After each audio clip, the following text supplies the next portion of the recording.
Hey guys, new shipping crate video for you guys. A few things I picked up here recently. I've needed to do this video for, I don't know, 2 weeks or so. It just seems like every time I get a chance to do it, I've got something else to do. So it's not really a chance to do it. So at any rate, we're going to flip the camera around. We're going to do this real quick because it's like, most of the time I've got to go to bed so I get up in the morning and go to work. So stay tuned and hope you enjoy.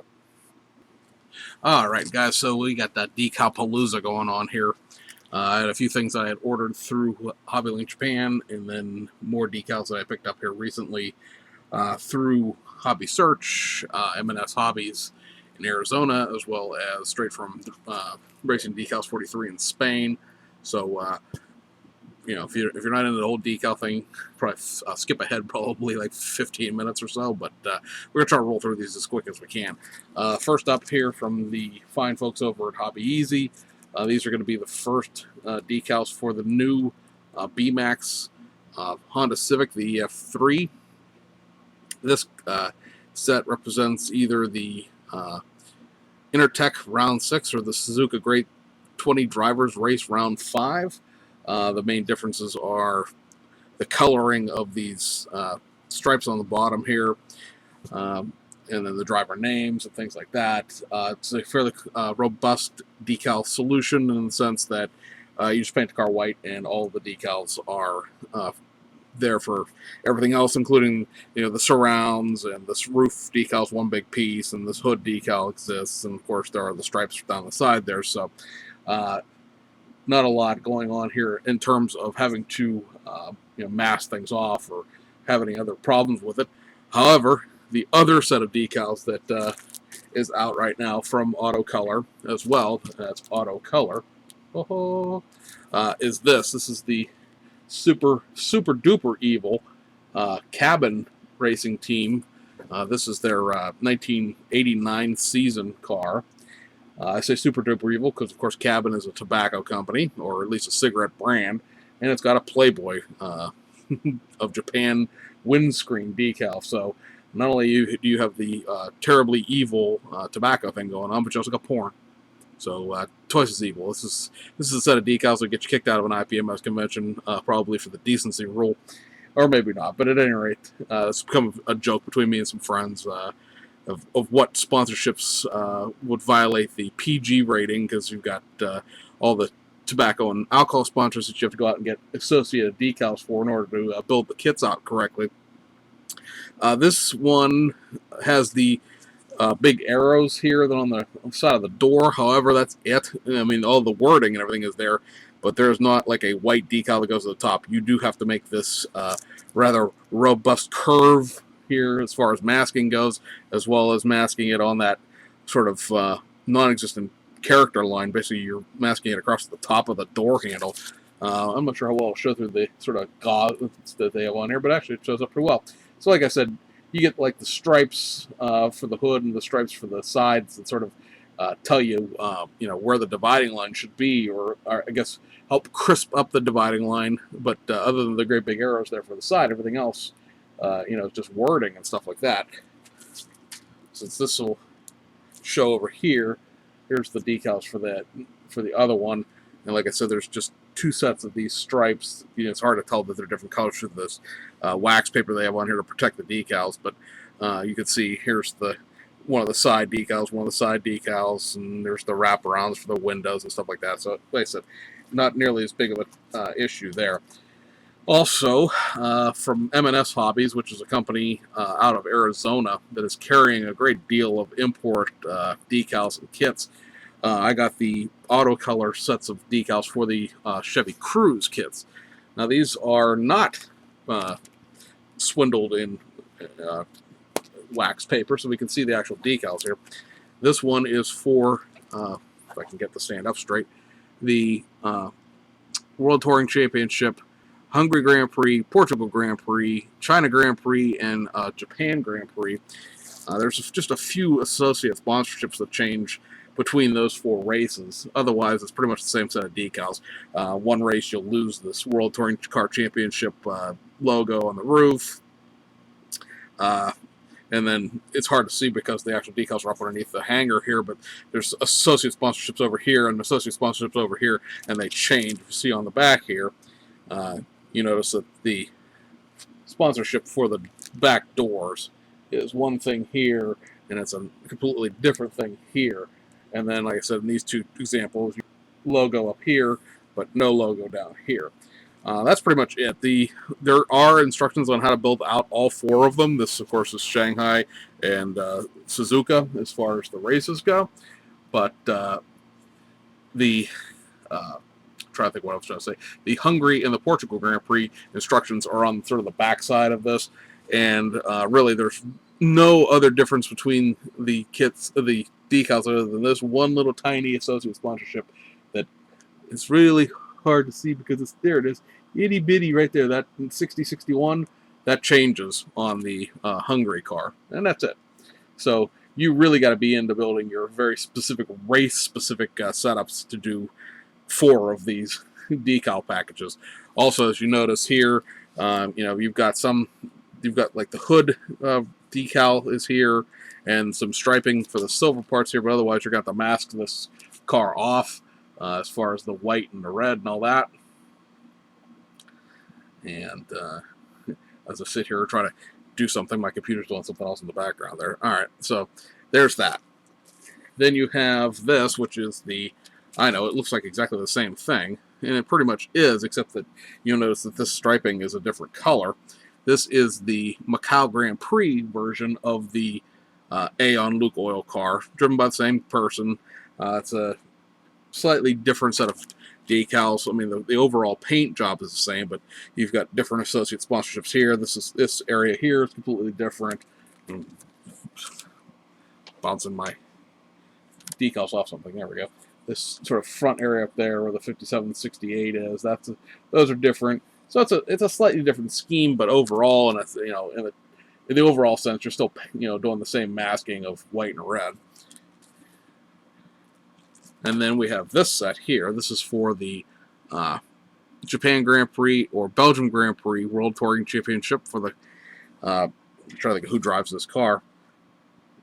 Either Daniel or not Daniel. I don't know if it's Daniel, but D Young or Y Taniguchi. This is a little bit more complete set as far as what you're getting decal-wise and what you need to do here. You just paint the car yellow. The hood has to be painted white itself, and then the decals do pretty much everything else. You're going to have to paint their back bumper because these decals don't include a sort of a back bumper stripe, but you do get the sides, so you're not really doing much of the masking of the actual orange other than, like I said, getting that back bumper to be the right color. Differences here between these two sheets are, again, some very minor associate sponsorship decals. You'll see here. I don't know what the sponsor is because I'm not going to flip it over, and then this one here is different. So there's, again, very minor associate sponsorship differences between those two.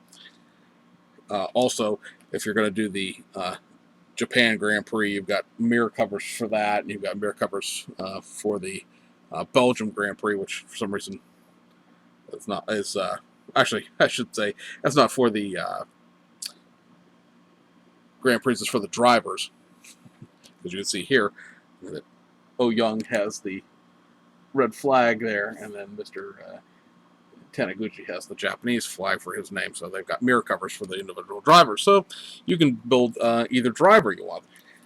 And then last but not least is the China Grand Prix and Macau Grand Prix for the number 9 and 14. This is the Zenrise sponsorship. The reason I'm sort of showing you this, even though you can't see a lot of it, is because there are these giant roof and entire side car sunburst decals that go on this thing. Those may be a little more interesting than I want them to be. Trying to get them on there. We'll see what they end up being like. But here's the car itself. Pretty basic as far as the color. It's all just red with. You have to paint. I believe you have to paint the back here blue. I don't think there's an actual decal for this. In that sense, but it's to me relatively minor to sort of stripe off this little bit of blue as compared to this when you start doing white and red and getting that sort of thing, there's no real way for them to print the decal out to show that sunrise behind the decals. But it's a very, very cool car in person. If you go Google image the real thing, it's a very cool effect, and there's no way in the world you're going to actually ever paint that. So you have to put down those big side and roof decals, and the Zenrise stuff goes over top of it. So there's that stuff there. Now moving on to the actual HobbyLink Japan stuff that came over. This is the set of decals, very simple, basic, for the Racing Studio Italian GT 2015 series. There's actually a double set here. There's a sheet behind the sheet here. But it's not nearly as complex as some of the other sheets that you have out there. This one, pretty much, you paint the car gloss silver, and then the decals will do everything else. Here's what the actual car itself looks like on the back. All of the striping for pretty much all of the colors is there. You can see, there's one big roof decal, and here's that big roof decal right here, so you don't have to paint the white or the blue. And so all the light blue and the dark blue is there. So I like it's a pretty basic color scheme, but it's still, to me, pops a little bit. Certainly one of the ones that I would like to get done sooner than later. If you want to sit here and go through all of my McLaren decals and go, which one would you like to do? This one's certainly up there.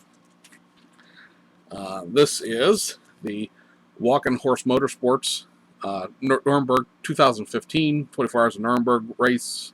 This should probably be the last set of decals from the 2015 Nuremberg I would think we're going to see.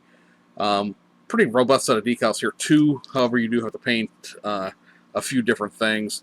In the case here, you're going to really need to paint the car mostly silver with some black areas, like the back bumper needs to be black, because what you end up with is everywhere there's black is actually decal as opposed to being silver. You would think it'd sort of be the other way around, where you paint the car black and the silver will be the decals.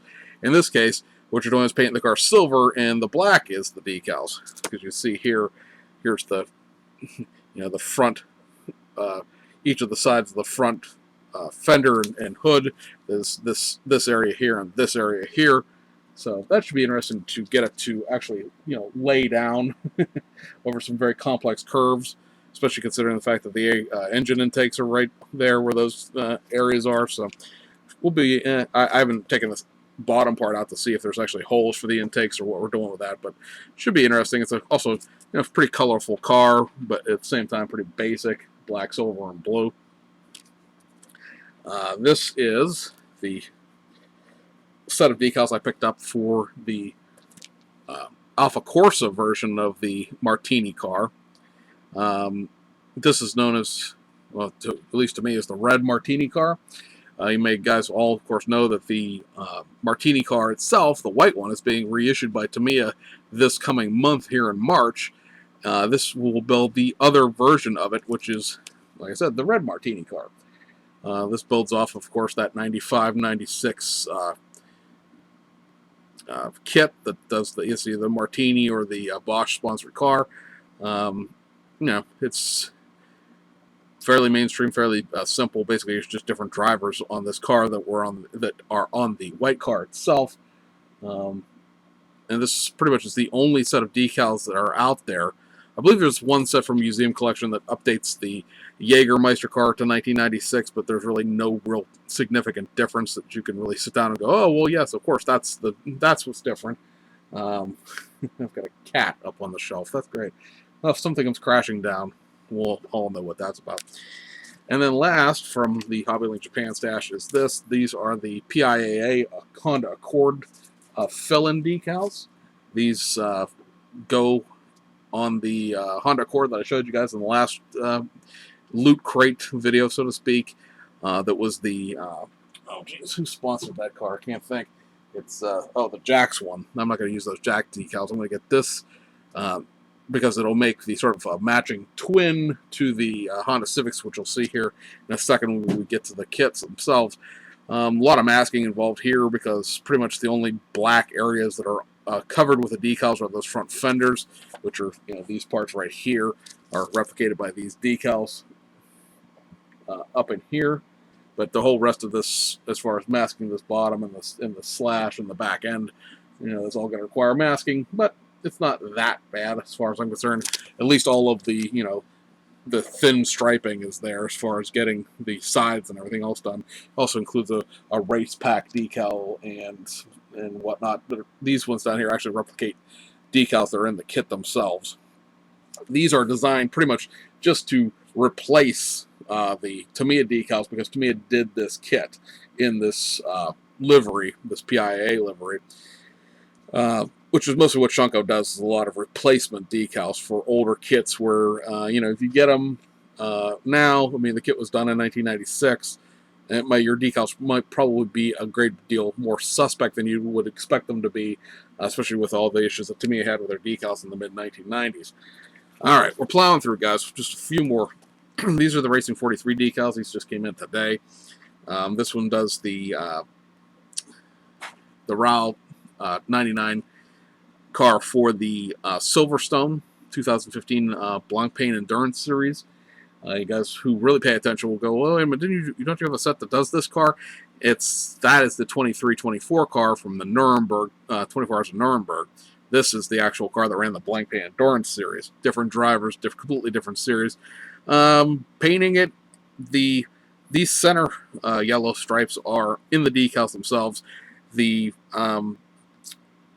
rear end and the sides, you have to mask off and paint the yellow. The gray, silver, whatever you want to consider that, there is part of the decal. So it's not a tricolor mask, but shouldn't be too difficult. Mainly because if this is not as I should say crisp or demanding a mask. It's kind of hard. Well, there we go. Move it so you actually see the whole thing. Because obviously, like I said, these silver decals exist. So long as you get this more or less in the right place, so that it's not too short, making it a little too tall, the decal will cover that up.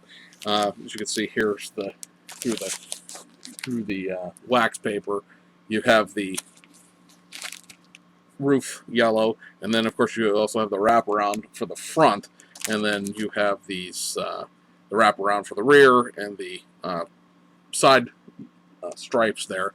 So again, so long as you get the yellow tall enough and not too short, then you're all right. This set of decals here represents the 2011 24 Hours of Spa entry from the folks at Black Falcon Racing. Kind of a cool sort of throwback. You don't see too many decals from prior races. Most everything that Studio 27 does, for instance, is always constantly evolving into the next series. This set actually goes back several years. It's a very basic set as far as what you get here, because you have to paint the wing yellow, obviously. The car itself is red, and then there's not really a whole heck of a lot, to the decal sheet. Whoop, that's upside down. It's very, very sort of basic. Actually, it looks like you don't even paint the wing. The DHL whole logo is up there, but there's not a lot to this decal sheet. There's not a lot, obviously, to the car itself. So that's a good choice for those who would like to do a GT3 car, perhaps, but are not necessarily looking to have a decal festival as far as trying to apply everything. This is the Borla Racing part. I'm trying to think of who runs this car. I think it might be Turner Motorsports. Yeah, it is. The Pirelli World Challenge, BMW Z4 GT3. This is a cool car in itself. Painted black. Most of the other decals are here. As far as doing a lot of the masking, there is another decal sheet roaming around in here that does those sort of these exhaust headers that are on the sides of the engine. So the reason why we went with this, and we haven't done a lot of the other Pirelli World Challenge or any of the Daytona cars, is the Daytona series, for some reason, runs a different style car, where the front winglets are gone. The rear diffuser's quite a bit different. There is let's see, I think it's M&S Hobbies has a resin conversion trans kit that does the GTE bodies, which is what that's called, that deletes all that stuff off there. It fits the Fujimi kit. It's just the body, and does all the body work you need to make the GTE car correctly, which is what they race at Daytona. But like I said, all of these various the front end, the back, and all these silver areas are all done by the decals. You're just painting the car black, basically. And then last but not least, and this really is the last set of decals, this is the Autobox Super GT. This is the TWS Racing Wheels team. Super GT, of course, is the Japanese racing series.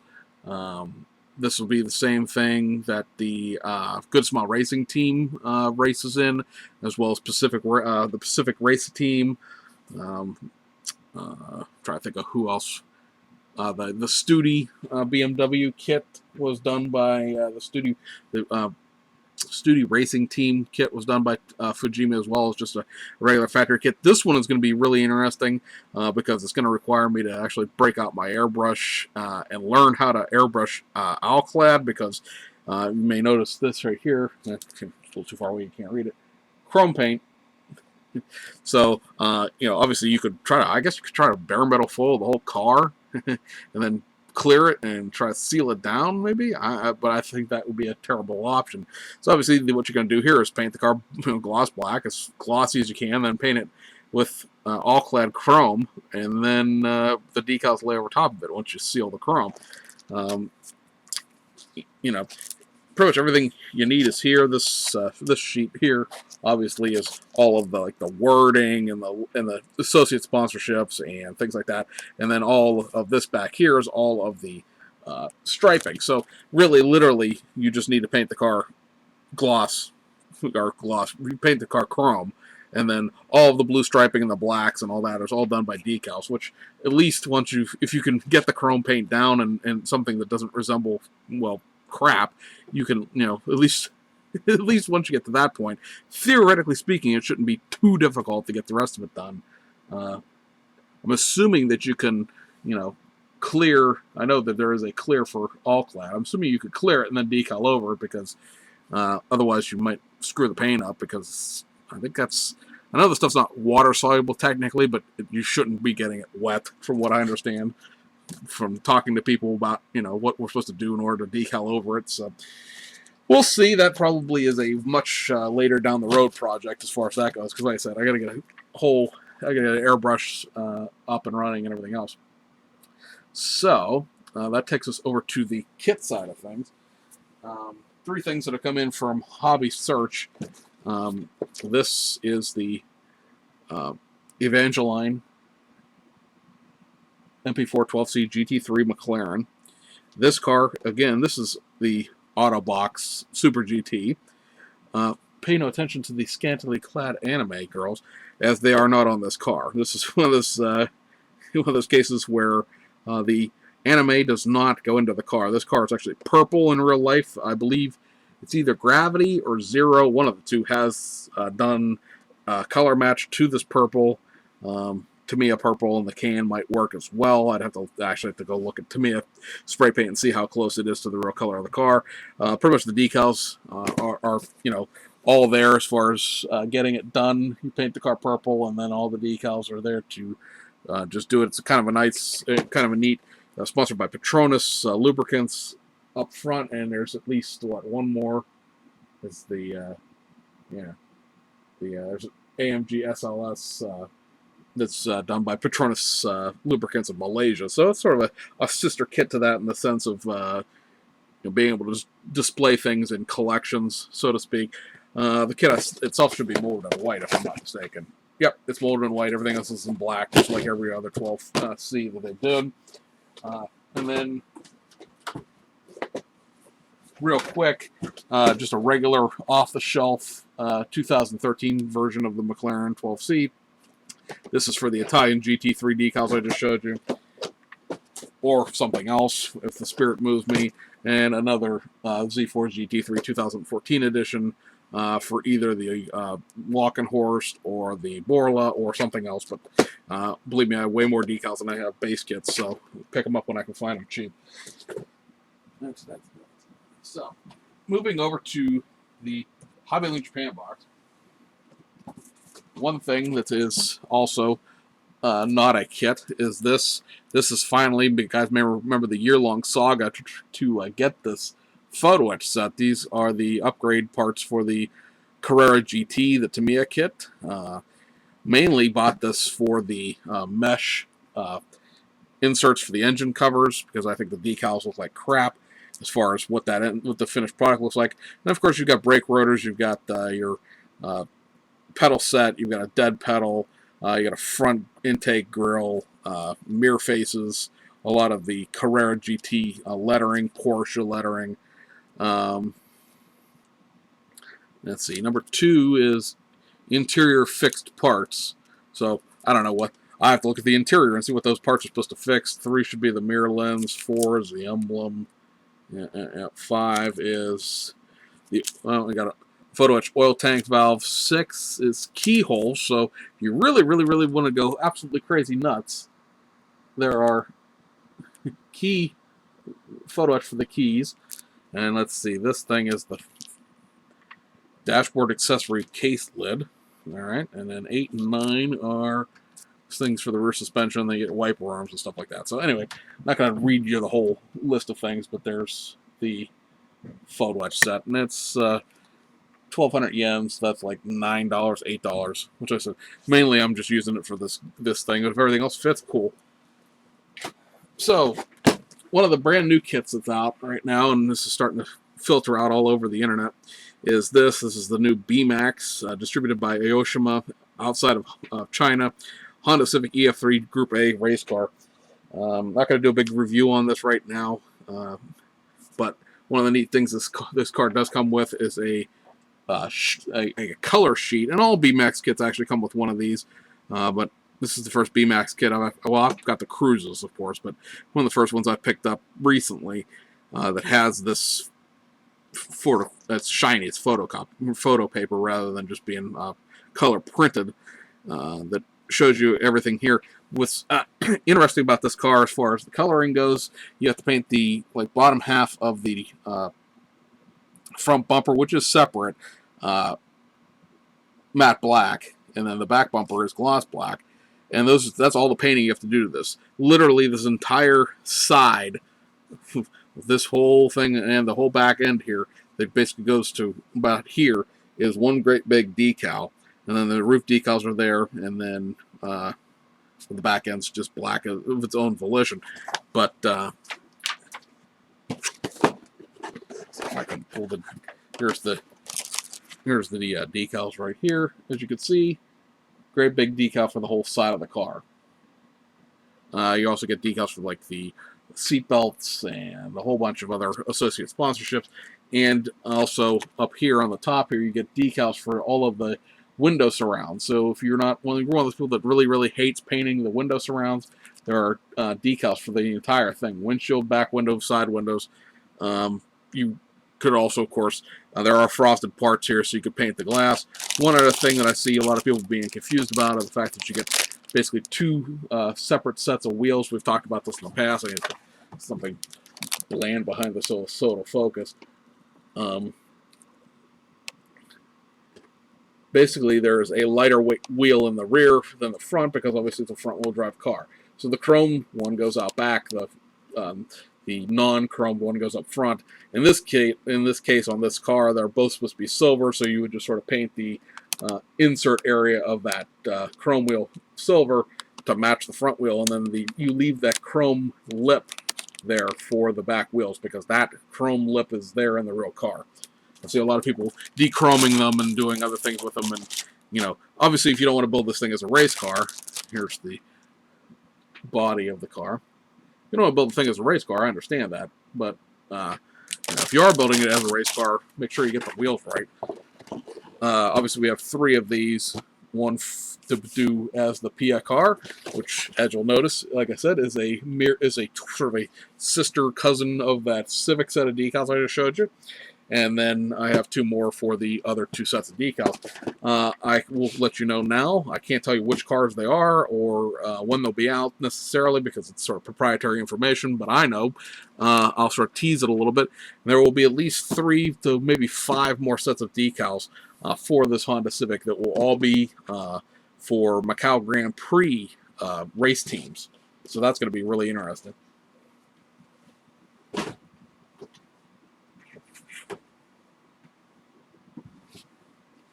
we got this. This is a kit I've been meaning to pick up for a while. I just sort of never got around to it. This is the Zolder Race, allinkle.com, the Reader Engineering, or I guess it's allinkle.com Racing. Reader Engineering does the other thing. Maybe not. I can't remember what it is here. It's getting late, and I'm trying to plow through this.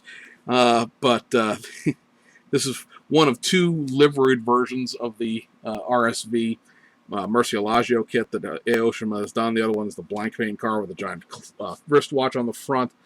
I'm thinking that this is a pretty comprehensive decal sheet from my recollection. I haven't actually opened this to dig it out, so bear with me for half a second. We gotta go find it here in the bottom. And yeah, so here's your decals of my whole the mesh and the door hinges, and there's your window masks and stuff like that. Looks like you're gonna have to paint the white parts, as well as possibly the orange parts, unless there's more decals that I'm not seeing. But all right, so there's some masking involved here, but I still think it's a good-looking race car. There are, I want to say, 5 total different alternative liveries for this kit. So if you wanted to build quite a few Lamborghini Murcielagos, that option is available to you. Racing 43 does 1 set, I believe, and then Studio 27 did 3 or 4 sets.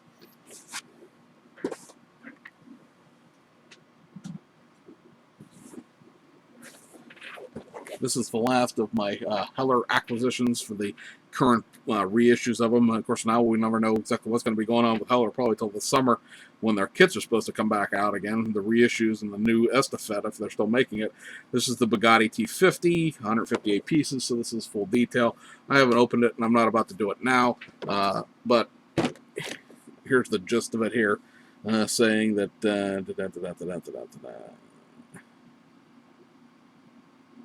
now, basically telling you about the car here. I thought maybe I was going to tell you what the 8-cylinder inline, 200 horse engine in here. So this would be quite the vehicle at the time when you consider how much horsepower the cars were putting out in that era. If you look at a lot of the other kits that we just showed a few weeks ago, you're talking about like 100 horsepower, 100 and a quarter. So 200 horsepower, this is quite the vehicle back then. This is probably one of the more technically advanced kits that Heller put out. I know a lot of people call it fiddly, but it's very, very detailed. 158 pieces for this car, a lot more pieces than it probably needed, and so it gets the reputation for being fiddly. We'll see. I don't know for sure. You know, I'm just working on other people's impressions of it. Like I said, obviously it's still in the shrink wrap. I haven't even opened it.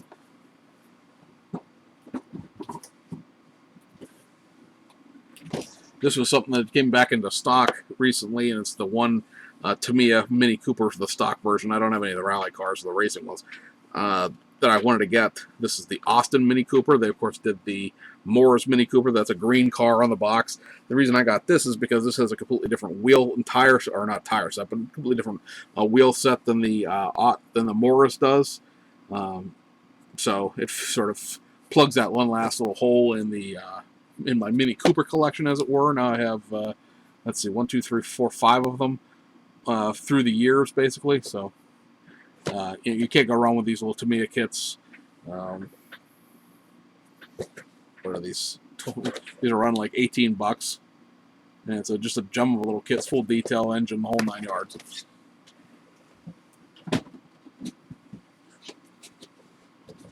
This is another one of the all brand new kits that have come out this month, or actually, let's say last month. This is the Lotus Esprit 1977 S1. This is the James Bond, The Spy Who Loves Me submarine with a vehicle underneath of it, basically. So, you know, the body is more or less the same body the sub kit had, but obviously you have the full car interior now, and then the actual chassis. The chassis itself is pretty robust. It's curbside. There is engine detail engraved into the chassis itself, but no engine. It's you know. Let me see if I can fish up the chassis. So here's your chassis. You see, there's your engraved detail. pretty decently engraved. I mean, it's not like it's just a very flat plane. You get some Fujimi kits where everything on the chassis is about a scale depth of about a half an inch or something like that. This one's actually got some pretty good engraving. Everything is separate other than the transaxle area back here. It's a pretty robust chassis, or chassis itself as far as the parts go. Let's see, you got all these. So it's quite a few. What are we looking at here? Looks like 15 parts alone for the chassis. All right. Yeah, it doesn't want to focus. I'm not going to fight with it. It is left-hand drive, or I should say, excuse me. It is right-hand drive. Obviously, it's a European or a British spec car. Here's your wheels, maybe if they want to focus. There they go. They look pretty much just like the box art does. I don't know how accurate that is, technically speaking. Obviously, this here is the body. The headlights are sort of cut out. You can either cut the bottom panel part of this off and have exposed headlights, or just put headlight covers in here if you don't want to have them up. It is not an option unless you choose to make it so for it to be open or closed. A few more pictures of it here on the side. Here's your decal sheet for the car itself, gauges, and some Lotus logos, and that's pretty much it. And then the last kit, and this is something I've been looking at for a while. It went on sale. Price is so big it won't fit in the picture. I'm gonna tip this camera up a little bit. This is the MHAR Bedford long wheelbase O series 5-ton drop side truck. Obviously, it's a flatbed British truck. This was I'm going to say pre-war, I think, right?